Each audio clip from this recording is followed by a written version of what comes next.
نبی اکرم صلی الله علیه وسلم مبارک نه چا پوښتنه وکړه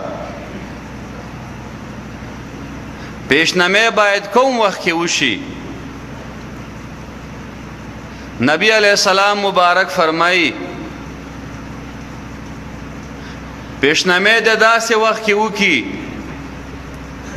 چې کله انسان د طعام نه فارغ شي، سکاگ نه فارغ شي، د فارغېدو نه وروسته 50 آیته تلاوت کی، یعنی 15 دقیقې یا 6 دقیقې.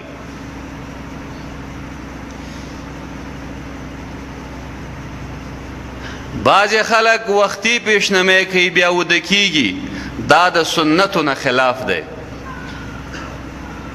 صحابه کرامو مبارکانو او په خپل نبی علیہ السلام مبارک پیشنمه په آخر وخت کې چې صبح صادق ته به 15 دقیقې یا څه زیات یا څه کم دا به پاتې و. الله ته دا خوښ دی. همدې په خاطر اگر چې صبح صادق په نن سبا ورځو کې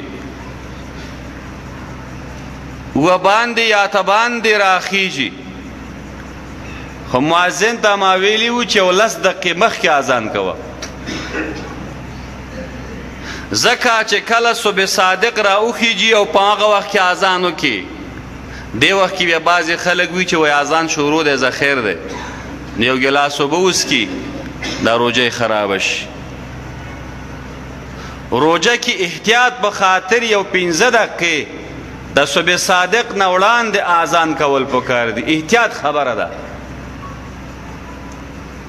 نو الله جل جلاله ته پیشنمه په آخر وخت کې منظور او مقبول او خوښ دی.